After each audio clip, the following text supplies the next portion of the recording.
Hello everyone, welcome back to Dhyanam classes. Dhyanam classes में आप सबका स्वागत है। हरे कृष्णा, कैसे हो आप लोग? आशा करता हूँ आप लोग बहुत ही अच्छे होंगे, मस्त होंगे, स्वस्थ होंगे। माता रानी आप सब पर कृपा बनाए रखे, आप सबकी रक्षा करे। आज जो है ये क्लास 10th के क्रैश कोर्स के इतिहास का सीरीज शुरू होने जा रहा है। जो बच्चे हमारे यूट्यूब चैनल पर नए हैं वो हमारे चैनल को सब्सक्राइब करें, लाइक करें और ज़्यादा से ज़्यादा बच्चों तक आप शेयर करें, ताकि आपके इन मोटिवेशन से मैं आप लोगों के लिए बेहतर से बेहतर कंटेंट बना के लाऊं। तो चलिए बिना देरी करते हुए आज के लेक्चर की शुरुआत करने जा रहा हूं। मेरा नाम है रविरंजन और आप देख रहे हैं ध्यानम क्लासेज ऑनलाइन। आज जो है ये हमारा हिस्ट्री का लेक्चर 1 होने जा रहा है। सबसे पहला हम इस टॉपिक की शुरुआत करने से पहले हम एक बार जो है अपने सिलेबस की तरफ नज़र डालते हैं कि हमारे सिलेबस में क्या क्या है और इन सिलेबस में कहाँ से कितने मार्क के क्वेश्चन जो है हमारे बोर्ड एग्जाम में पूछे जाते हैं। हमारे जो सिलेबस में टोटल 8 सब्जेक्ट जो है डाले गए हैं। इन 8 सब्जेक्टों में सबसे पहला जो हमारा चैप्टर है, पहला जो टॉपिक है वो है यूरोप में राष्ट्रवाद। दूसरा है समाजवाद और साम्यवाद। तीसरा है हिंद चीन और राष्ट्रवादी आंदोलन। और चौथा है भारत में राष्ट्रवाद। और ये जो 4 चैप्टर हैं ये सबसे ज़्यादा महत्वपूर्ण होते हैं हमारे बोर्ड एग्जाम के लिए। यहाँ से आपके जो है ऑलमोस्ट ऑन एन एवरेज औसत की हम जब बात करेंगे तो यहाँ से 60 से 70% जो है क्वेश्चन आपके बोर्ड एग्जाम में पूछे जाते हैं और हर साल पूछे जाते हैं। लेकिन मैं आप लोगों को बता दूं, ये तो मैं ऑन एन एवरेज औसत की बात किया है, लेकिन इससे अधिक आपके क्वेश्चन जो है यहाँ से मिलेंगे। लगभग 80% से भी अधिक क्वेश्चन आपके इन्हीं चारों चैप्टर से आने हैं। और जो 5वां चैप्टर है अर्थव्यवस्था और आजीविका। 6वां है शहरीकरण एवं शहरी जीवन। 7वां है व्यापार एवं भूमंडलीयकरण है। और लास्ट का जो है प्रेस संस्कृति एवं राष्ट्रवाद है। ये सब जो चैप्टर हैं, ऐसा नहीं कि यहाँ से क्वेश्चन नहीं पूछे जाते हैं, ये सब चैप्टर काफ़ी छोटे छोटे हैं और यहाँ से ऑब्जेक्टिव क्वेश्चन जो है मतलब थोड़ा बहुत यहाँ से ऑब्जेक्टिव क्वेश्चन आपको एग्जाम में देखने को मिलेंगे। लेकिन सबसे ज़्यादा जो मेहनत करना है हम लोगों को क्रैश कोर्स के अंतर्गत, इन्हीं 4 चैप्टर को हम लोग क्रैश कोर्स के अंतर्गत देखेंगे। और इन चैप्टरों का सबसे पहला बेसिक थ्योरी को समझेंगे और उन थ्योरी पर जितने भी अभी तक हमारे बोर्ड एग्जाम में क्वेश्चन पूछे जा चुके हैं उन सभी क्वेश्चनों का एक एक करके सॉल्यूशन देखेंगे। वहाँ सब्जेक्टिव क्वेश्चन को भी देखेंगे और ऑब्जेक्टिव क्वेश्चन को भी देखेंगे, टॉपिक वाइज देखेंगे। चलिए सबसे पहला मैं जो है इसका फर्स्ट टॉपिक जो है यूरोप में राष्ट्रवाद है उसकी शुरुआत करने जा रहा हूं। ठीक है दोस्तों, चलिए पहला जो चैप्टर है, इन चैप्टर में हमें पढ़ना क्या क्या है और किस तरह से हम लोगों को एक षड्यंत्र बना के पढ़ाई करना है उस बात को हम लोग समझते हैं। हमारे जो यूरोप में राष्ट्रवाद के जो टॉपिक है, यूरोप में राष्ट्रवाद, ठीक है, इस टॉपिक के अंतर्गत जो है हम लोगों को मुख्य रूप से 3 टॉपिक पढ़ना है। सबसे पहला टॉपिक जो हम लोगों को पढ़ना है वो राष्ट्रवाद का परिचय। जो यूरोप में राष्ट्रवाद हैं, राष्ट्रवाद किस तरह से उत्पन्न हुआ और उसके प्रभाव जो है किस तरह से पूरे यूरोप में पड़ा और पूरे दुनिया में पड़ा, उस बात को हम लोग यहाँ से पढ़ेंगे। राष्ट्रवाद के परिचय के बारे में यहाँ से हम लोग इंट्रोडक्शन ले लेंगे, एक परिचय ले लेंगे। ठीक है, एक टॉपिक आपका ये हो गया। और राष्ट्रवाद का जो प्रभाव पड़ा दुनिया में, उस दुनिया में सबसे पहला प्रभाव पड़ा इटली के एकीकरण। जो इटली छोटे छोटे हिस्सों में बट गए थे वो सब जुड़कर एक बड़ा सा इटली जो है राष्ट्र के रूप में बना। तो उसमें पढ़ेंगे हम लोग इटली के एकीकरण, इटली के एकीकरण। ठीक है, एकीकरण के बारे में। और तीसरा जो टॉपिक हमारा इसके अंतर्गत जो होगा वो है जर्मनी का एकीकरण। जर्मनी का एकीकरण, ये दोनों एकीकरण जो है, चाहे इटली का एकीकरण हो या जर्मनी का एकीकरण हो, ये राष्ट्रवाद का ही परिणाम है। और लास्ट में जो चौथा टॉपिक है वो बहुत ही छोटा टॉपिक है, यूनान में राष्ट्रवाद। यूनान में राष्ट्रवाद, ठीक है। ये टॉपिक अगर ये पढ़ लेंगे तो हमारा ये चैप्टर नंबर फर्स्ट जो है कंप्लीट हो जाएगा। इस चैप्टर को हम लोग आपको 3 लेक्चर के अंतर्गत पढ़ाऊंगा। ठीक है, लेक्चर फर्स्ट, लेक्चर सेकंड और लेक्चर थर्ड के अंतर्गत। पहले लेक्चर में आप लोगों के लिए राष्ट्रवाद के बारे में हम लोग समझेंगे, दूसरे में इटली के एकीकरण और तीसरे में जर्मनी और यूनान में राष्ट्रवाद को लेकर कंप्लीट कर दूंगा, और हर टॉपिक के लिए अलग अलग जो है आपके क्वेश्चन को सॉल्व कराऊंगा। जैसे पहला ये चैप्टर पढ़ाऊंगा, प्लस इसके जितने भी क्वेश्चन पूछे गए हैं, जो हमारे क्वेश्चन बैंक है, क्वेश्चन बैंक जो है उसमें जितने भी इससे रिलेटेड क्वेश्चन पूछे गए हैं उसका सॉल्यूशन कराऊंगा, ठीक है।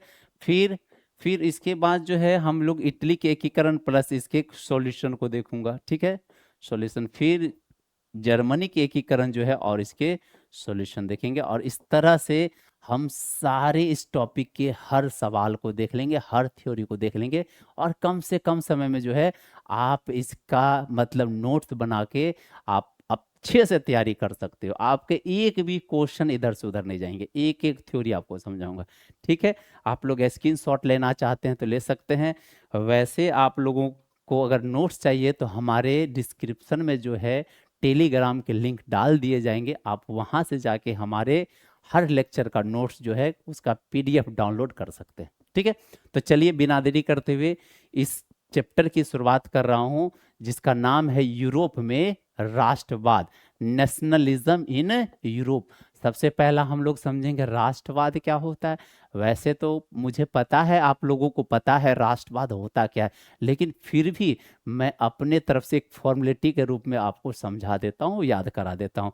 राष्ट्र के प्रति जो प्रेम होता है, राष्ट्र के प्रति जो चेतना होती है, राष्ट्र के प्रति जो वफादारी, भक्ति, निष्ठा होती है, उसका जागृत हो जाना ही राष्ट्रवाद है। उसका जागृत हो जाना क्या है? राष्ट्रवाद।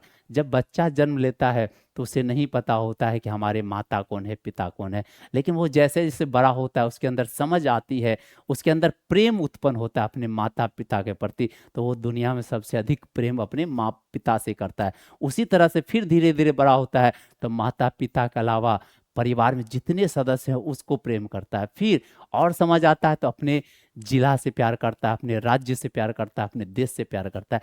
तो उसके अंदर ये भावना उत्पन्न हो रही है, उसी भावनाओं को हम लोग कहेंगे राष्ट्रवाद। कहा जाता है राष्ट्रवाद एक ऐसी भावना है जो भौगोलिक, सांस्कृतिक, परंपरा, भाषा के आधार पर लोगों को एकत्रित कर देती है। जैसे हमने क्या कहा है, ये एक ऐसी भावना है जो मतलब जो संस्कृति के आधार पर, भाषा के आधार पर, उसकी मतलब जो परंपरा के आधार पर लोगों को एकत्रित कर देती है। जैसे एक एग्जांपल, जैसे कोई मैं कह दूंगा कि मैं बिहारी हूं, हम सब बिहारी हैं, तो इससे बिहार में रहने वाले जितने भी व्यक्ति हैं सबके अंदर होगा नहीं मैं बिहारी हूं। अगर बिहारी के साथ कुछ अत्याचार कहीं हो रहा है उसके लिए सब बिहारी खड़े हो जाते हैं कि नहीं ये हमारे भाई हैं, हमारे बंधु है। ये क्या है? एक राष्ट्रवाद का भावना है जिससे लोग इकट्ठे हो जाते हैं। अगर हम भाषा एक जैसा बोलते हैं फिर भी वो क्या होता है, उस भाषा पे बोलता है ये तो हमारा ही भाषा बोल रहा है, ये हमारे ही भाई हैं, हमारे ही क्षेत्र के लोग हैं। ये क्या है? ये राष्ट्रवाद है। तो राष्ट्रवाद क्या है? राष्ट्र के प्रति चेतना, प्रेम, वफादारी, भक्ति, निष्ठा का जागृत हो जाना ही राष्ट्रवाद है। और जागृत हो जाने पे ये क्या करते हैं? लोगों को एकत्रित कर लेते हैं। किसके आधार पर? क्षेत्र के आधार पर, संस्कृति के आधार पर, परंपरा के आधार पर, भाषा के आधार पर लोगों को इकट्ठा कर लेते हैं। अब आप बोलोगे सर ये सबसे पहला आया कैसे? ये दुनिया में राष्ट्रवाद का उत्पत्ति कैसे हुआ? राष्ट्रवाद के उत्पत्ति का बीज एकाएक ऐसा नहीं था कि एकाएक राष्ट्रवाद उत्पन्न हो गया। राष्ट्रवाद के उत्पन्न होने का सबसे बड़ा कारण क्या रहा है? पुनर्जागरण काल। पुनर्जागरण में मतलब जो पुनर्जागरण काल की बात करते हैं, प्रबोधन काल की बात करें, ये दो काल में इनके बीज डाले गए, और ये बीज जो है पेड़ बन के आया था यूरोप में। जब फ्रांस की क्रांति हुई थी उस क्रांति से ये एक बड़े से पौधे के रूप में फैल गया। तो चलिए हम समझते हैं। कहा जाता है ये राष्ट्रवाद के क्या कारण है, एक एक पॉइंट आपसे एग्जाम में पूछ सकते हैं। जब मैं इसके सॉल्यूशन करूंगा तो वहां मैं आपको समझाऊंगा। मैं क्या कह रहा हूं कि राष्ट्रवाद के क्या क्या कारण है। सबसे पहला बताया गया राष्ट्रवाद का बीजारोपण यूरोप में हुआ है। यूरोप में मतलब पुनर्जागरण काल की जब शुरुआत हो गई, प्रबोधन काल की जब शुरुआत हो गई, वहां से जो है इसका बीज जो है डाला गया था। लेकिन 1789 में जब फ्रांस की क्रांति हुई, फ्रांस की क्रांति से ये सशक्त रूप में प्रकट हुआ, एक विशाल रूप में प्रकट हुआ। ठीक है। आपको ये पूछा जाएगा कि राष्ट्रवाद का बीज कब मतलब जो बोया गया था, तो सबसे पहला यहाँ बोल सकते हैं पुनर्जागरण काल या प्रबोधन के काल के नाम कर सकते हैं। अब बोला जाएगा कि राष्ट्रवाद का मतलब जो है एकाएक कब सशक्त रूप में प्रकट हुआ, तो हम वहाँ बता देंगे फ्रांस की क्रांति। और फ्रांस की क्रांति कब हुई थी? 1789 में। अब कहा जाता है राष्ट्रवाद के विकास में फ्रांस के क्रांति के बाद नेपोलियन बोनापार्ट का महत्वपूर्ण योगदान रहा, क्योंकि हम जानते हैं जब फ्रांस की क्रांति हो गई तो उसके बाद 1991 में जो है नेपोलियन का एंट्री होता है। और नेपोलियन जो है पूरे के पूरे मतलब फ्रांस को और अगल बगल के क्षेत्रों में जो है राष्ट्रवाद के प्रसार के लिए सबसे बड़ा कारण माना जाता है। कहा जाता है अगर ने पूरे यूरोप में राष्ट्रवाद फैला है और फैलाने में सबसे बड़ा किसी का हाथ है, वो है नेपोलियन बोनापार्ट का। और नेपोलियन बोनापार्ट अगर नहीं होते तो शायद इटली के एकीकरण और जर्मनी के एकीकरण की कल्पना भी नहीं की जा सकती थी। इन्हीं के वजह से राष्ट्रवाद के कारण जो है इटली का एकीकरण और जर्मनी का एकीकरण हो सका। अभी देखो देखो अपने लोग क्रैश कोर्स पढ़ रहे, उतने मैं डिटेल में नहीं पढ़ा सकता हूँ। बस आप जो है बस इतना आप समझ लो कि इटली में सब सॉरी मतलब फ्रांस की क्रांति के बाद जो है राष्ट्रवाद के प्रसार के लिए नेपोलियन बोनापार्ट का सबसे बड़ा योगदान रहा है। तो आपको ये बात समझ में आ गया होगा। चलिए फिर हम इसके अगले स्लाइड में चलते हैं। अब कहा जाता है कि नेपोलियन ने जर्मनी, इटली समेत यूरोप के कई राज्यों में मोनार्की समाप्त कर दिया गया था। उस समय में यूरोप में जो है मोनार्की शासन चला करता था। मोनार्की का सीधा अर्थ होता है राजतंत्र, राजाओं का शासन। तो राजाओं का शासन हुआ करता था और उन राजाओं के शासन को खत्म करवा दिया किसने? नेपोलियन बोनापार्ट ने। जो अगल बगल में जितने भी मतलब राज्य थे जहां मोनार्की थे, जहां लोग शोषित हो रहे थे, वहां पर जो है उसके शासन को खत्म करके राजतंत्र जो है संवैधानिक राजतंत्र का शुरुआत किया। आप एकदम याद रख लेना कि नेपोलियन बोनापार्ट के वजह से यूरोप में जहां जहां मोनार्की खत्म हुई वहां पर संवैधानिक राजतंत्र, संवैधानिक राजतंत्र का जो है शुरुआत किया था। तंत्र का शुरुआत किया था किसने? नेपोलियन ने। इसीलिए नेपोलियन जो है सभी मोनार्की जो जहाँ पे मतलब देश थे, वहाँ पे जितने भी मोनार्की वाले देश थे उन सभी के आंखों में नेपोलियन खटकते रहे, लेकिन उनके पास इतनी पावर नहीं थी कि नेपोलियन को उखाड़ के फेंक सके। और फिर जो है वो धीरे धीरे षड्यंत्र में के जाल में नेपोलियन को फंसा लिया गया और नेपोलियन को जो है वहां से हटा दिया गया। और इस तरह से नेपोलियन का युग जो है समाप्त होता है। हम देखेंगे एक एक करके। चलिए हमको ये बात समझ में आ गई कि नेपोलियन ने जर्मनी, इटली समेत यूरोप, फ्रांस में तो था ही नेपोलियन ने, अब फ्रांस के अलावा जर्मनी, इटली समेत यूरोप के कई राज्यों में मोनार्की समाप्त कर दी और उसकी भौगोलिक और राजनीतिक रूपरेखा तैयार कर दिया, जिसके बाद जर्मनी और इटली के एकीकरण का मार्ग प्रशस्त हुआ। ये एकदम इम्पोर्टेंट बात है, आप इसको एकदम दिमाग के अंदर बैठा लो कि अगर नेपोलियन नहीं होता इटली और जर्मनी का एकीकरण कभी संभव ही नहीं था। इनके ही वजह से वो हुआ। क्यों? क्योंकि इसने वहां मोनार्की समाप्त करके छोटे छोटे राज्य को एक बड़ा राज्य बनाया, ताकि लोगों के अंदर जो है राष्ट्रवाद की भावना धीरे धीरे पनपना शुरू हो गई। और उसके बाद जो है यही एकीकरण बाद में संभव हो सका। तो ये बात आप समझ लेना। फिर क्या होता है? नेपोलियन जो है फिर वाटरलू के युद्ध में हार जाते 1815 में। और वाटरलू के युद्ध में जैसे हारते हैं, इसको जो है दूसरे अटलांटिक महासागर के एक आइलैंड है वहां निर्वासित कर दिया गया था, वहां के जेलों में बंद कर दिया जाता। और कहा जाता है 1821 में ये किसी कारण से इनकी मृत्यु हो गई। कोई कहता है पेट में कैंसर होने की वजह से इनकी मृत्यु हो गई। तो ये जब वाटरलू के युद्ध में नेपोलियन हार गए, और नेपोलियन जब हारने के बाद है तो उसके बाद जितने भी नेपोलियन को हराने वाला जो देश थे वो मोनार्की वाले देश थे, और उनके जो नेतृत्व करने वाला देश था वो ऑस्ट्रिया था, मेटरनिक। और वो कहा जाता है कि नेपोलियन के हार के बाद जो है 1815 में नेपोलियन के हार के पश्चात ऑस्ट्रिया के चांसलर, ये याद रख लेना, ऑस्ट्रिया के चांसलर जिसका नाम है मेटरनिक, मेटरनिक के नेतृत्व में ऑस्ट्रिया के राजधानी वियना में एक सम्मेलन बुलाया गया जिसे वियना कांग्रेस के नाम से जाना जाता है। ये भी आपके लिए बहुत इंपॉर्टेंट है, पूछा जाएगा वियना कांग्रेस कहाँ हुआ था। ऑस्ट्रिया के राजधानी वियना में हुआ था। कब हुआ था? 1815 में हुआ था। इसके नेतृत्व किसने किया था? मेटरनिक ने किया था। मेटरनिक कहाँ के थे? ऑस्ट्रिया के चांसलर थे। ऑस्ट्रेलिया नहीं, आज ऑस्ट्रेलिया अलग है, ऑस्ट्रिया अलग है, ठीक है। आपको ये समझ में आ गया होगा कि वियना कांग्रेस का जो स्थापना 1815 में हुआ था। अब कहा जाता है वियना कांग्रेस के नाम से जाना गया, जिसका उद्देश्य यूरोप में पुनः व्यवस्था या पुनः जो मोनार्की को स्थापित कर शांति संतुलन बनाना था। अब कहा जाता है इसका उद्देश्य था किसका? वियना कांग्रेस का।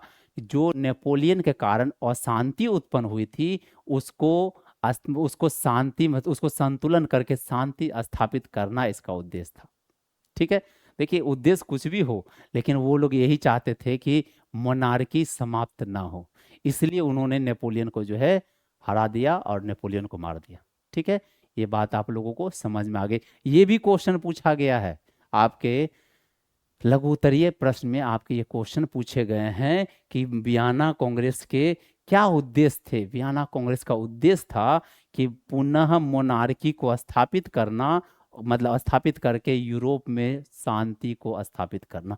ये क्वेश्चन आपसे पूछे गए हैं, ठीक है। आप ये दृश्य देख रहे होंगे, आपको वियना कांग्रेस के समय बनाया गया एक पेंटिंग है कि किस तरह से मेटरनिक बैठे हुए हैं और मेटरनिक जो है सब मिलकर जो है जो नेपोलियन के द्वारा जितने भी राज्य को बनाया गया था उस सब राज्य को हटाकर ये अपना जो है इस पर एक अलग शासन व्यवस्था को जो है लागू करने वाले, ये सारे मीटिंग जो है वो वियना में हो रहा है। तो ये दृश्य के माध्यम से आप जो है समझ सकते हैं इसको।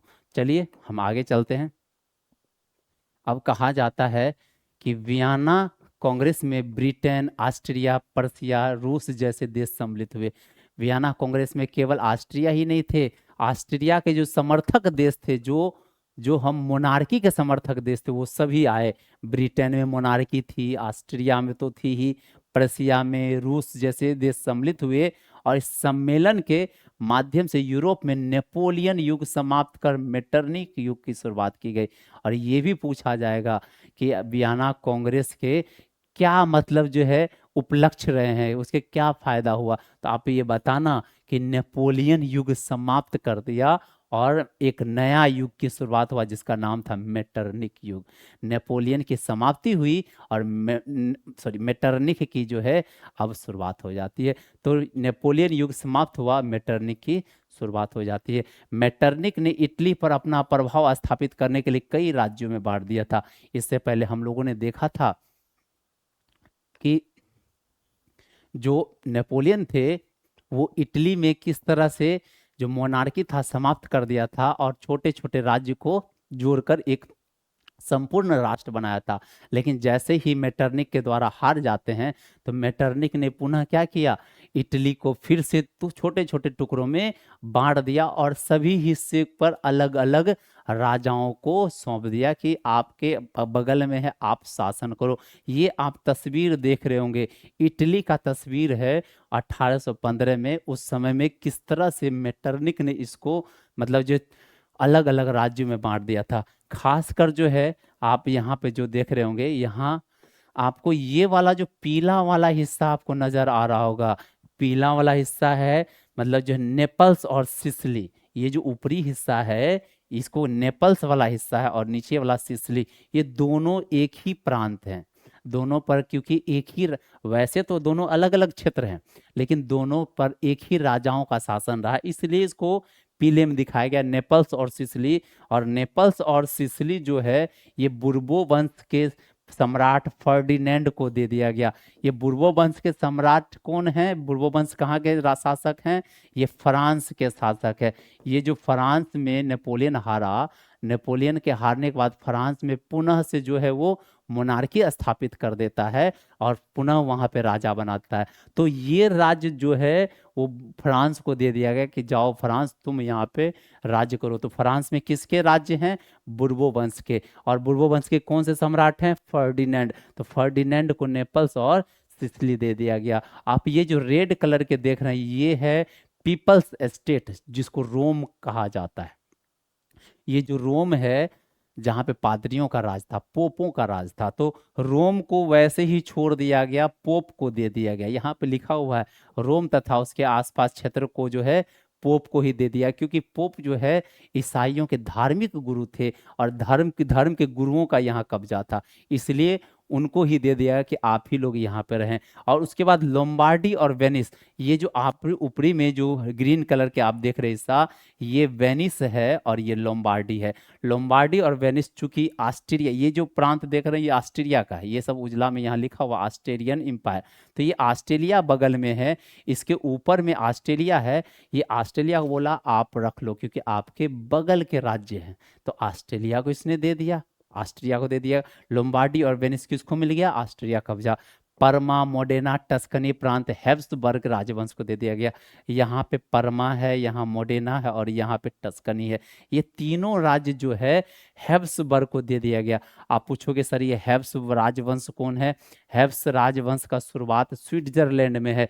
आप यहाँ देखो ये वाला हिस्सा स्विट्जरलैंड का है, तो इसका डायरेक्ट कब्जा जो है यहाँ पे दे दिया गया, हैब्सबर्ग को दे दिया गया, परमा, मोडेना, टस्कनी। और इस तरह से उसने इटली को अलग अलग छोटे छोटे टुकड़ों में बांटकर प्रसाद के रूप में बांट दिया गया। बेचारा इटली फिर से वो जो है, क्योंकि अगर ये बड़े क्षेत्र होंगे, लोगों के अंदर ये राष्ट्रवाद की भावना आ जाएगी, तो कोई दूसरे राज्य इस पर शासन नहीं कर सकते हैं या कोई राजतंत्र इस पर शासन नहीं कर सकता है, तो लोग वहां जो है संविधान के द्वारा संवैधानिक राजतंत्र जो है स्थापित कर लेंगे, संविधान को वहां ले आएंगे। इसलिए उसने क्या किया, इससे बचने के लिए इसने छोटे छोटे टुकड़ों में बांट दिया था। आपको समझ में आ गया होगा। चलिए फिर आगे बढ़ता हूँ। इसमें कहा जाता है आज के आधुनिक जर्मनी, जो आज के जर्मनी है वो पहले होली एम्पायर और पर्सिया से मिलकर बना होता है। आप लोग नाम सुनेंगे रोमन एम्पायर। जो रोमन एम्पायर थे वो वास्तव में जर्मनी का ही क्षेत्र हुआ करता था। वैसे तो पूरा रोमन एम्पायर यहाँ पे जो है आपका तुर्की तक, इधर पश्चिम के पूरब के तरफ तुर्की तक फैला हुआ था, और उधर पूरा यूरोप तो रोमन के ही एम्पायर के अंतर्गत आते थे। रोमन एम्पायर और पर्सिया को मिला के आज का जर्मनी बना है। और पर्सिया को इसने क्या किया, जर्मनी को जो है उसको भी 300 राज्य वंश में छोटा छोटा बांट दिया। क्यों? क्योंकि वो बांट देगा तो फिर वहां के लोगों के अंदर राष्ट्रवाद की भावना जब जागृत नहीं होगी, अगर जागृत भी होगा तो छोटे छोटे क्षेत्र में बटे होंगे, तो एक दूसरे को वो मदद नहीं कर पाएंगे, एक दूसरे को इकट्ठा नहीं कर पाएंगे और शासन करना आसान हो जाएगा। तो ये जो है 300 राजवंश में उसको बांट दिया गया था, जिसे 39 राज्यों का संघ बनाकर अप्रत्यक्ष रूप से इस पर ऑस्ट्रेलिया अधिपत्य कर लिया। 300 राज्य वंश में जो है इसको बांट दिया गया और 39 राज्यों का संघ बना दिया गया, और इस संघ पर जो है ऑस्ट्रिया का कब्जा जो है कायम हो गया। वियना कांग्रेस सम्मेलन के तहत फ्रांस में बुर्बो राजवंश मतलब स्थापित हुआ। हमने क्या बताया था, फ्रांस में जो नेपोलियन आए हुए थे, नेपोलियन के आने की वजह से राजतंत्र मोनार्की समाप्त होके वहां क्या स्थापित हो गया था, संवैधानिक व्यवस्थाएं मतलब जो शासन स्थापित हो गए थे। लेकिन जैसे ही नेपोलियन चला गया फिर से वहां पर बुर्बो राजवंश जो है पुनर्स्थापित हो गया। और ये बुर्बो राजवंश क्या थे, वो तो बुर्बो राजवंश एक राजतंत्र थे, तो वहां पे फिर से राजतंत्र स्थापित हो जाता है। और राजतंत्र स्थापित होने के बाद वहां के जो शासक बने लुई 18वां फ्रांस का राजा बन के मोनार्की स्थापित कर दिया। ये भी बात याद रख लेना कि मतलब जैसे ही मेटरनिक युग शुरुआत हुआ तो फ्रांस में पुनः मोनार्की स्थापित हुआ और लुई 18वां को जो है उसके राजा बनाए गए। लुई 18वां ने बदलती परिस्थितियों में समझा तथा फ्रांसीसी जनता पर पुरातनी व्यवस्था को थोपने का प्रयास नहीं किया। ये समझ गए लुई 18वां कि हमें तो राजा बनाया गया है, अब फिर से हम अपने बाप दादाओं वाला जो शासन है जनता पर ला देंगे, जनता फिर से गुस्सा हो जाएगी और फिर से वो क्रांति कर देगी और हमें मार देगी। इसलिए वो डरा डरा सा रहा, वो जनता पर ज्यादा प्रेशर नहीं थोपा, जो पुराने राज्य तंत्र थे उसको नहीं थोपा। तो वही कहा जाता है पुरातन पंथी व्यवस्था को उसने जनता पर नहीं ठोका। कहा जाता है 1824 में लुई 18वां की मृत्यु हो जाती है, और इसकी मृत्यु के बाद इसके मतलब भाई जो थे चार्ल्स चार्ल्स 10 को गद्दी मिला। ये याद रख लेना, चार्ल्स 10वां को गद्दी मिला। किसके जाने के बाद? लुई 18वां के मर जाने के बाद जो है फ्रांस का शासन अब किसके अधीन है? चार्ल्स 10वां के अधीन है। और चार्ल्स 10वां के अधीन में रहने के कारण ही फ्रांस में फिर से क्रांति होगा 1830 और 1848 का। अब देखते हैं कैसे होता है ये क्रांति। अब देखते हैं, कहा जाता है चार्ल्स 10 ने खुद को देवता अंश घोषित कर दिया। चार्ल्स 10वां जो है आते ही उसने बोला, मैं राजाओं का अंश हूं, मैं देवताओं का अंश हूं। इसलिए उसे मतलब एक अहंकार सा हो गया था, और जो पुरातन व्यवस्था है उसे पुनः लागू कर दिया। बोला जो मैं चाहूंगा वही होगा। अब इसने क्या किया? पुराने जो बाप दादा के जो शासन के व्यवस्था थे, उन्हीं शासन व्यवस्थाओं को इसने क्या किया? लागू किया। और साथ ही साथ कैथोलिक पादरी तथा सामंत को अधिक शक्ति कर निर्वाचित सदनों में भंग कर दिया। अब इसने कैथोलिक को फिर से उतना ही पावर दे दिया। क्या हुआ था कि पहले कैथोलिक और सामंती जितने भी थे, जो पोप थे और सामंती लोग थे, उसको पहले पुरातन व्यवस्था में बहुत अधिक पावर मिला हुआ था। लेकिन नेपोलियन आने के बाद उसकी पावर को खत्म कर दिया गया। लेकिन ये जब बनते हैं, इसने फिर से वो कैथोलिक को पावर दे दिया और सामंतों को पावर दे दिया। अब कहा जाता है चार्ल्स 10 ने प्रेस और नागरिक की स्वतंत्रता पर अंकुश लगा दिया। उसने आते ही क्या किया? जो मतलब पत्रकार थे, जो प्रेस था, न्यूज़पेपर थे, अखबार वाले थे, उस पर इसने अंकुश लगा दिया, स्वतंत्रता पर अंकुश लगा दिया, तथा बड़ी संख्या में बर्जुआ वर्ग के मतदान पर रोक लगा दिया। बर्जुआ वर्ग का मतलब क्या था? जो बहुसंख्यक वर्ग थे, जो उच्च वर्ग नहीं थे। उच्च वर्ग दो ही थे, चाहे पोप थे या सामंती थे, वही दो उच्च वर्ग थे। और बाद बाकी जो है बर्जुआ वर्ग में आते थे। तो बर्जुआ वर्ग के मतदान पर रोक लगा दिया कि आप जो है वोटिंग नहीं कर सकते हैं।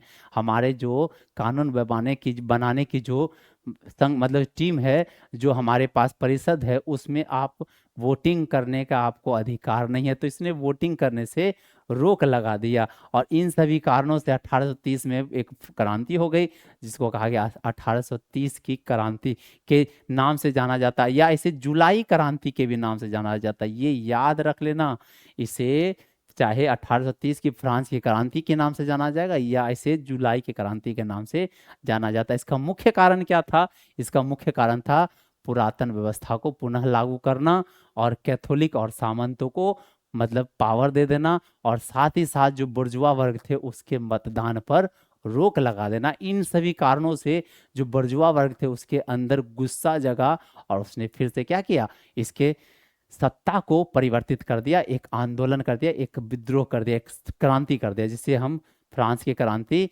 1830 की क्रांति या जुलाई क्रांति के नाम से जानते हैं। अब क्या क्या हुआ था जुलाई की क्रांति में, इस बात को हम लोग समझते हैं। कहा जाता है चार्ल्स 10 के पुराने शासन व्यवस्था के प्रबल समर्थक थे। हम बताए थे ना, ये पुराने शासन व्यवस्था के मतलब समर्थक थे, बहुत ज्यादा समर्थन करते कि नहीं, पुराना शासन व्यवस्था ही लागू होना चाहिए। उन्होंने लोगों के खिलाफ कई प्रतिक्रियावादी नीति को लागू किया। उसने क्या किया था? उसने लोगों के खिलाफ जो है कई सारे प्रतिक्रियावादी नीति को लागू किया। इसने कहा जाता है 4 कानून को पास किया, जिसके वजह से जो है लोग ने इसके विरुद्ध जो है क्रांति कर दिया था। अब क्या क्या है इसको हम आगे हम समझते हैं। कहा जाता है चार्ल्स के बारे में कहा जाता है उन्होंने कुछ सीखा नहीं और उन्होंने कुछ भूला नहीं। ये एक बहुत बड़ा स्टेटमेंट है जो चार्ल्स 10 के बारे में कहा जाता है। चार्ल्स 10 के बारे में कहा जाता है उन्होंने कुछ सीखा नहीं, मतलब उसे सिखाने की आवश्यकता नहीं है, वो जान रहा है, ऑलरेडी जान रहा है। और वो कुछ भूले भी नहीं है, मतलब वो कुछ भूले भी नहीं, मतलब वो बाप उनके जो पूर्वज थे उनको सबको याद है किस तरह से लागू करना। तो इनके बारे में ये स्टेटमेंट दिया जाता है। उन्होंने प्रेस की स्वतंत्रता पर अंकुश लगाया, पादरियों सामंतों को उच्च पद प्रदान किया। हमने बताया था ना कि प्रेस पर जो है इसने क्या किया? अंकुश लगाया, प्रतिबंध लगाया, पादरियों और सामंतों को ऊंचा पद दिया, ज्यादा पावर दिया। और फ्रांसीसी क्रांति के दौरान हुए नुकसान का मुआवजा भी दिया।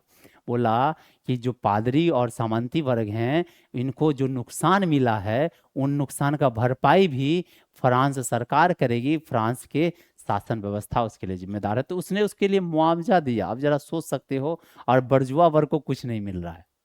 ठीक है, यहाँ तक कि जो भी था उसको छीन लिया गया, मतदान देने की क्षमता को छीन लिया गया। अब कहा जाता है 25 जुलाई 1830 को चार्ल्स टेन के द्वारा 4 अध्यादेश जारी किए गए। और उन अध्यादेश मतलब होता है कानून। इसने क्या किया, चार्ल्स टेन ने 4 अध्यादेश को जारी किया। अब ये 4 अध्यादेश क्या क्या है? सबसे पहला, प्रेस की स्वतंत्रता पर निलंबित कर दिया, बैन लगा दिया, देखे हैं। दूसरा, निर्वाचित चैम्बर ऑफ ड्यूटी को भंग कर दिया गया। जो पुराने से निर्वाचित चैम्बर थे उसको जो है भंग कर दिया गया, बोला कि अब हम अपना नया बनाएंगे। फिर विधायिका की अवधि को घटाकर 5 साल कर दिया। विधायक की अवधि जो है बोला 5 साल के लिए ही चुने जाएंगे। और मतदान के अधिकारों को सीमित कर दिया। और ये मतदान का अधिकार किसका? बर्जुआ वर्ग का। बोला कि अब जो है सभी बर्जुआ वर्ग मतदान नहीं कर सकते हैं, इसने सीमित कर दिया गया। और इन्हीं सभी चारों अध्यादेश, ये चारों अध्यादेश याद रख लेना। प्रेस की स्वतंत्रता पर निलंबित कर देना, दूसरा निर्वाचित चैम्बर ऑफ ड्यूटी को भंग कर देना, तीसरा विधायिका की अवधि घटाकर 5 साल कर दिया। फिर चौथा कौन से कानून निकाला उसने? मताधिक मतलब जो है जो मतदान है उसके अधिकारों को सीमित कर देना। अब कहा जाता है इन चारों अध्यादेश के में उदारवादी तत्वों का गला घोटने का प्रयास किया। कहा जाता है इसमें जो उदारवादी तत्व थे उसने इस कानून के माध्यम से गला घोंट दिया उसका। और जिसके चलते फ्रांस में माहौल जो है वो तनावपूर्ण हो गया, और लोगों ने इसके खिलाफ जो है विद्रोह कर दिया। और ये हुआ था जुलाई में, इसलिए इसका नाम दिया गया जुलाई की क्रांति। 1830 में के जुलाई में हुआ था, इसलिए 1830 का जुलाई की क्रांति के नाम से जाना जाता है। आपको ये समझ में आया? तो कितने अध्यादेश उसने पास किए थे? 4। कौन कौन सा था? प्रेस की स्वतंत्रता को इसने खारिज बैन कर दिया, निर्वाचित ऑफ चैम्बर को खारिज कर दिया, विधायिका की अवधि को घटा दिया, मतदानों के अधिकारों को छीन लिया, और साथ साथ में पावर किसको दिया? पादरी और सामंतों को। और उसके बाद मुआवजा भी देता है। तो बर्जुआ वर्ग क्यों नहीं गुस्सा होंगे? और इसने क्या किया? इसके खिलाफ क्रांति कर दी। ठीक है, समझ में आ गया। अब कहा जाता है जुलाई की क्रांति के परिणाम स्वरूप बुर्बो वंश के स्थान पर एलियंस वंश आया। बुर्बो वंश समाप्त हो गया और उसके स्थान में कौन आए हैं? एलियन वंश आए हैं। और एलियन वंश के लुई फिलिप जो है इसको गद्दी मिला है। ये भी बात याद रखना, लुई फिलिप का गद्दी मिला किसके जाने के बाद? चार्ल्स टेन के जाने के बाद लुई फिलिप को गद्दी मिलता है। और लुई फिलिप किस वंश से थे? एलियंस वंश से थे। इससे पहले किस वंश का राज था? बुर्बो वंश का राज था। ठीक है, अब कहा जाता है लुई फिलिप उदारवादी पत्रकारों और फ्रांस के जनता के समर्थक प्राप्त था। उन्होंने संवैधानिक गणतंत्र की शुरुआत की। ये भी क्वेश्चन पूछा जाता है कि फ्रांस में संवैधानिक गणतंत्र का शुरुआत किसके द्वारा किया गया? Louis Philippe. संवैधानिक गणतंत्र का मतलब राजा तो होंगे लेकिन संविधान के अनुसार वो शासन चलाएंगे, इसी को कहा जाता है संवैधानिक गणतंत्र। और ये किसने किया है? लुई फिलिप ने। इस पर क्वेश्चन भी बोर्ड एग्जाम में पूछे गए हैं, इसलिए आप लोग देख लो, अच्छे से याद रख लो। क्या बोला गया? एलियंस वंश के लुई फिलिप को गद्दी मिला, और लुई फिलिप को पत्रकारों का समर्थन प्राप्त था, और उन्होंने क्या किया? संवैधानिक गणतंत्र का शुरुआत करता है। अब कहा जाता है 1830 के क्रांति का क्या क्या प्रभाव हुए, क्या क्या प्रभाव पड़ा अगल बगल में। तो जुलाई के क्रांति के कारण जो है पूरा इसका लहर पूरे यूरोप में फैल गया। वैसे एक कहावत है कि अगर फ्रांस को सर्दी आती थी तो पूरा यूरोप छींका करता था, ये कहावत है। फ्रांस में अगर क्रांति हुआ तो पूरे यूरोप में इसके प्रभाव देखने को मिलते थे। और 1789 में, फिर 1830 में भी देखने को मिला। तो यही बात कहा जाता है जुलाई की क्रांति का लहर जो पूरे यूरोप में फैल गया। फ्रांसीसी क्रांति के सिद्धांतों को पुनर्जीवित कर दिया गया। जो फ्रांसीसी की क्रांति 1789 में हुए थे उसके जो सिद्धांत थे उसको फिर से इसने क्या किया? जिंदा कर दिया। वो घाव सूखे ही नहीं थे कि उस घाव को फिर से ये जीवित कर देता है। इसका प्रभाव बेल्जियम में देखने को मिला, पोलैंड में देखने को मिला, हंगरी में देखने को मिला, इटली में, जर्मनी में इसमें देखने को मिले, और वहाँ आंदोलन खड़े हो उठे। तो याद रख लेना, इसका प्रभाव बेल्जियम में पड़ा, पोलैंड में पड़ा, हंगरी में पड़ा, इटली में, जर्मनी में पड़े, जिसके वजह से वहाँ भी आंदोलन जो है स्टार्ट हो गया। ठीक है, अब चलिए हम समझते हैं अब बेल्जियम में क्या हुआ था। बेल्जियम में जो है क्रांति सफल रही, वहाँ सेल्फ गवर्नमेंट लागू हो गया। लोगों ने भी क्या किया? आंदोलन कर दिया कि नहीं, मुझे भी संवैधानिक राजतंत्र ही चाहिए। तो उसने क्या किया? वहाँ के सरकार ने उसको मान लिया और सेल्फ गवर्नमेंट का शासन चालू कर देता है। मतलब बेल्जियम में ये सफल रहा, लेकिन पोलैंड में नहीं रहा, पोलैंड में दबा दिया गया। बेल्जियम और फ्रांस की क्रांति को देखकर पोलिश राष्ट्रवादी, पोलिश मतलब पोलैंड के रहने वाले, जो पोलैंड के राष्ट्रवादी थे, उन्होंने भी विद्रोह करने का फैसला लिया, लेकिन जार निकोलस द्वारा कुचल दिया गया। अब याद रखना ना, पोलैंड उस समय रूस का हिस्सा था। किसका हिस्सा था? रूस। और रूस में जो है जार हुआ करते थे, तो जार ने इसको क्या किया? दबा दिया, खत्म कर दिया। अब कहा जाता है 1848 का क्रांति। अब 1848 में क्या हुआ था? 1830 की क्रांति के बाद लुई फिलिप को गद्दी मिला, और लुई फिलिप ने किस तरह से शासन किया कि यहाँ पे फिर से एक बार दोबारा जो है क्रांति देखने को मिल गया। चलिए आइए समझते हैं क्या हुआ था। 1830 की क्रांति के बाद लुई फिलिप को शासन मतलब शासक बनाया गया, जो फ्रांस की यथास्थिति मतलब जो है बनाए रखना चाहती थी। वो चाहता था कि जो फ्रांस में अब स्थिति नॉर्मल हुआ, अब उसी को बनाए रखेंगे और इसी तरह से शासन को आगे बढ़ाएंगे। लेकिन लुई फिलिप और अपने विरोधियों को खुश करने के लिए स्वर्णिम मध्य वर्गीय नीति का अवलोकन किया। ये बात भी आपसे पूछा जाएगा, ये बात क्वेश्चन आपके एग्जाम में आए हुए हैं कि स्वर्णिम मध्य वर्गीय नीति का अवलोकन किसने किया था? ये किया था लुई फिलिप ने किया था। और इसमें क्या मतलब ऐसा किया जो इसको स्वर्णिम मध्यवर्गीय नीति कहा गया? ये इसलिए कहा जाता है कि लुई फिलिप ने अपने विरोधियों को खुश करने के लिए एक नीति लगाया था। और नीति क्या था? उसने वो गीजो को अपना प्रधानमंत्री नियुक्त कर लिया था। अब गीजो कौन थे? जो गीजो वही थे जो इसके विरोधी दल वाले लोग थे, उन्हीं के मतलब लोग थे ये। उसने क्या किया? इसको अपने दल में शामिल करके प्रधानमंत्री बना दिया। तो ये बात ये आप याद रखना, इसी को कहा गया स्वर्णिम मध्यवर्गीय नीति का अवलोकन। और ये किसने किया था? लुई फिलिप ने। और इसके तहत क्या हुआ? 1840 में इसने गीजो को अपना प्रधानमंत्री नियुक्त कर लिया। ये याद रखना, ये क्वेश्चन आपके एग्जाम में पूछे जाते हैं। गीजो एक कट्टर कट्टर प्रतिक्रियावादी थे, जो सामाजिक, आर्थिक और संवैधानिक सुधार के विरुद्ध था। गीजो का खासियत था, ये संवैधानिक सुधार थे उसके विरुद्ध थे। बोलते थे कि ज्यादा जिस तरह से संवैधानिक सुधार का मतलब क्या? नए नए अच्छे अच्छे कानून लाना, जनता के भलाई के लिए काम करना, ये सब के विरुद्ध काम कर रहे थे। कौन? गीजो। जिसके वजह से फिर मामला फंसेगा और क्रांति होगा। ठीक है, ये आपको समझ में आ गया होगा। अब कहा जाता है लुई फिलिप के पास किसी भी तरह का सुधारात्मक नीति नहीं था, क्योंकि गीजो चाहते ही नहीं थी कि सुधार हो, और इसके पास कोई नीति भी नहीं था कि हम कैसे काम करेंगे जो लोगों के लिए हम अच्छे मतलब काम कर सके। इसके पास कोई ऐसा प्लानिंग नहीं था, कोई नीति नहीं था, जिसके कारण उसके शासन में भुखमरी बढ़ गई, बेरोजगारी बढ़ने लगी, जिसके वजह से गीजो की आलोचना होनी प्रारंभ हुई। जब आदमी भूखमरी हो जाएगा, बेरोजगार हो जाएगा, तो वो आलोचना करेगा ही करेगा। और फ्रांस में केवल 1/3 वयस्क पुरुष को ही मतदान देने का अधिकार था, जिसे जनता कानून बदलाव नहीं कर सकती। हमने बताया था ना कि जो ये लुई फिलिप है, इससे पहले चार्ल्स 10 ने मतदान के अधिकार को सीमित कर दिया था। और वो सीमित करके कितना किया था? बोला 1/3 वयस्क पुरुष ही मतदान कर सकते थे, और इसको बदलने का अधिकार जनता के पास नहीं था। अब कहा जाता है सुधारवादियों ने मतदान बढ़ाने की बात कही, लुई फिलिप ने इसके आधार बढ़ाने पर कड़ा विरोध कर दिया। जो सुधारवादी लोग थे, जो जनता थे, वो चाहते थे कि इसमें सुधार होना चाहिए, लेकिन लुई फिलिप जो है बिल्कुल मना कर दिया, इसका कड़ा विरोध कर दिया। और इसी के कारण ज्वाला फिर से धधक उठा। कहाँ पर? फ्रांस में। तो चलिए हम इस बात को समझते हैं। अब कहा जाता है इन सभी कारणों से सुधारवादियों ने 22 फरवरी 1848 में पेरिस में थियर्स के नेतृत्व में एक विशाल भोज का आयोजन किया गया।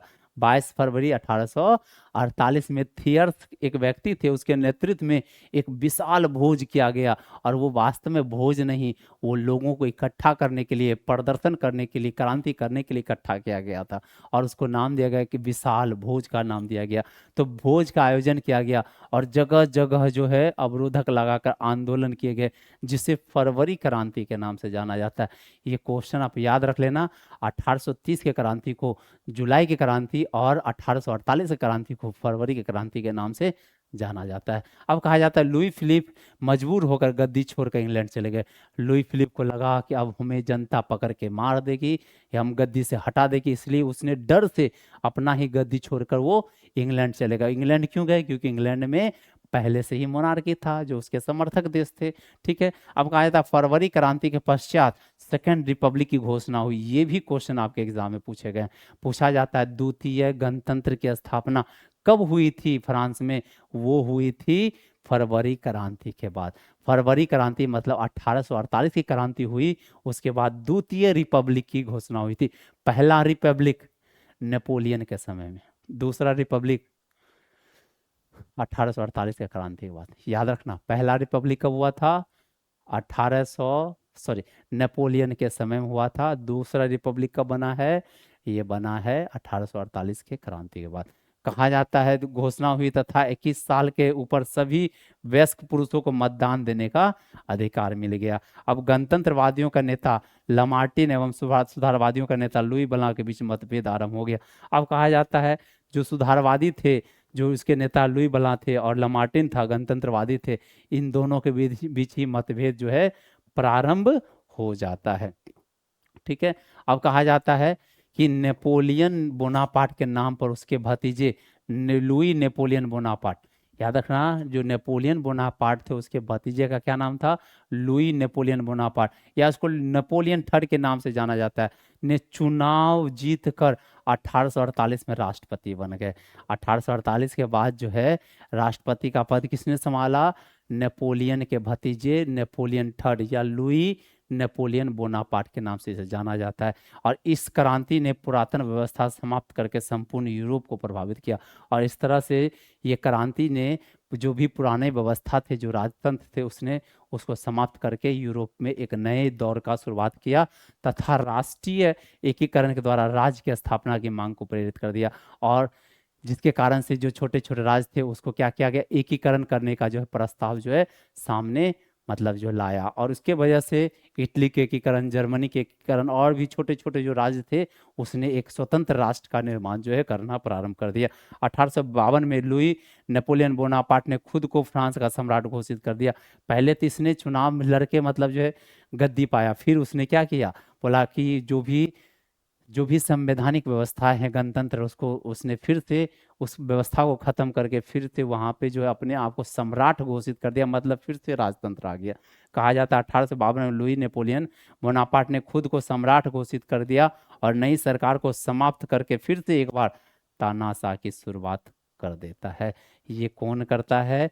ये करता है नेपोलियन के भतीजे। अब इसके बाद जो है कल हम इसके ऊपर जो है क्या क्या आपके बोर्ड एग्जाम में क्वेश्चन पूछे गए हैं उन क्वेश्चन को देखेंगे, फिर जो है हम अगले लेक्चर को लेकर आएंगे। तब तक के लिए आप लोग जो है अच्छे से पढ़ाई करते रहें, मस्त रहें। मिलते हैं कल। ठीक है, धन्यवाद, थैंक यू।